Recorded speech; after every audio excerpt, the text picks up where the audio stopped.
ಯಾವುದನ್ನು ಫ್ರೀಯಾಗಿ ಕೊಡಬಾರದು, ಕೊಟ್ಟರೆ ಪಡೆದುಕೊಂಡವರು ಸಮಾಜದ ಒಳಿತಿಗೆ ಏನಾದರೂ ಮಾಡಬೇಕು. ನಾರಾಯಣ ಮೂರ್ತಿ, ಬೆಂಗಳೂರು. ಯಾವುದನ್ನು ಉಚಿತವಾಗಿ ನೀಡಬಾರದು ಎಂಬ ಮಾತನ್ನು ಸಾಫ್ಟ್ವೇರ್ ಉದ್ಯಮ ದಿಗ್ಗಜ ಇನ್ಫೋಸಿಸ್ ಸ್ಥಾಪಕ ಎನ್.ಆರ್. ನಾರಾಯಣ ಮೂರ್ತಿ ಹೇಳಿದ್ದಾರೆ.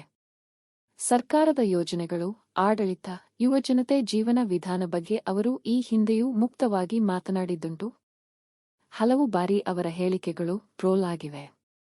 ನಾರಾಯಣ ಮೂರ್ತಿಯವರ ಈ ಮಾತು ಕೂಡ ಚರ್ಚೆ ಹುಟ್ಟುಹಾಕಿದೆ.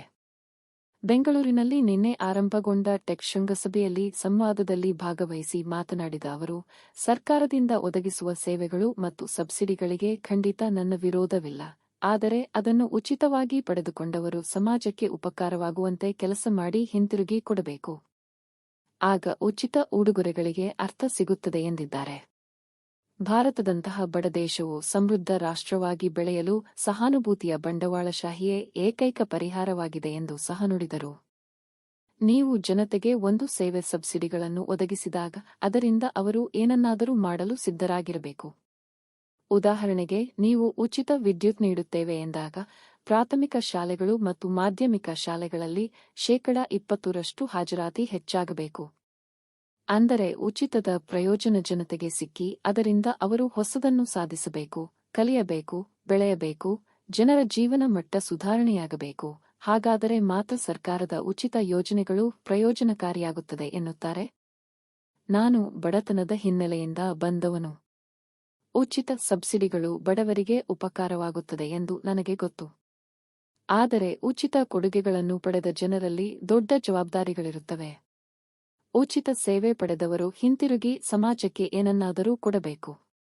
ತಮ್ಮ ಭವಿಷ್ಯದ ಪೀಳಿಗೆಯನ್ನು, ಅವರ ಸ್ವಂತ ಮಕ್ಕಳು ಮತ್ತು ಮೊಮ್ಮಕ್ಕಳನ್ನು ಶಾಲೆಗೆ ಹೋಗುವ ವಿಷಯದಲ್ಲಿ ಉತ್ತಮಗೊಳಿಸುವ ನಿಟ್ಟಿನಲ್ಲಿ ಒಳ್ಳೆಯದನ್ನು ಮಾಡಬೇಕು ಎಂದರು. ಮುಕ್ತ ಮಾರುಕಟ್ಟೆ ಮತ್ತು ಉದ್ಯಮಶೀಲತೆಯ ಅವಳಿ ಸ್ತಂಭಗಳನ್ನು ಆಧರಿಸಿದ ಬಂಡವಾಳಶಾಹಿಯು ಯಾವುದೇ ದೇಶವು ತನ್ನ ಬಡತನದ ಸಮಸ್ಯೆಯನ್ನು ಪರಿಹರಿಸಲು ಏಕೈಕ ಪರಿಹಾರವಾಗಿದೆ ಎಂದು ನಂಬುತ್ತೇನೆ ಎಂದರು. ರಾಷ್ಟ್ರೀಯ ಶಿಕ್ಷಣ ನೀತಿಗಾಗಿ ಪ್ರಧಾನಿ ನರೇಂದ್ರ ಮೋದಿ ಅವರ ಸರ್ಕಾರವನ್ನು ಅಭಿನಂದಿಸಿದ ಮೂರ್ತಿ, ಇದು ಸರಿಯಾದ ದಿಕ್ಕಿನಲ್ಲಿ ಒಂದು ಹೆಜ್ಜೆಯಾಗಿದೆ ಎಂದು ಹೇಳಿದರು. ಡಾ. ಕೆ. ಕಸ್ತೂರಿರಂಗನ್ ಅವರು ಅಧ್ಯಕ್ಷರಾಗಿ ಮತ್ತು ಮಂಜುಲ್ ಭಾರ್ಗವ ಅವರಂತಹ ಜನರು ಎನ್ಇಪಿ ಭಾಗವಾಗಿದ್ದರು. ಅದು ನಮಗೆ ಉತ್ತಮವಾಗಲು ಒಂದು ಮಾರ್ಗವನ್ನು ತೋರಿಸುತ್ತದೆ ಎಂದು ನನಗೆ ಅಪಾರ ಭರವಸೆಯಿದೆ ಎಂದರು. ರಾಜಕೀಯ ಪಕ್ಷಗಳು, ಬುದ್ಧಿಜೀವಿಗಳು, ಶಿಕ್ಷಣ ತಜ್ಞರು ಮತ್ತು ಕಾರ್ಪೊರೇಟ್ ನಾಯಕರು ಒಟ್ಟಾಗಿ ವಿದೇಶಿ ನೇರ ಹೂಡಿಕೆಗಳನ್ನು ಹೆಚ್ಚಿಸುವ ಪ್ರಾಯೋಗಿಕ ಪರಿಹಾರಗಳ ಬಗ್ಗೆ ಯೋಚಿಸಬೇಕು. ಬೆಂಗಳೂರನ್ನು ಉತ್ತಮಗೊಳಿಸಲು ಉತ್ತಮ ಸಾರ್ವಜನಿಕ ಆಡಳಿತ ವ್ಯವಸ್ಥೆ, ಹೆಚ್ಚಿನ ಇಂಗ್ಲಿಷ್ ಮಾಧ್ಯಮ ಶಾಲೆಗಳನ್ನು ಪ್ರಾರಂಭಿಸಲು ಮತ್ತು ನಗರದಲ್ಲಿ ಮೂಲಸೌಕರ್ಯಗಳನ್ನು ಸುಧಾರಿಸಲು ಅವರು ಸಲಹೆ ನೀಡಿದರು.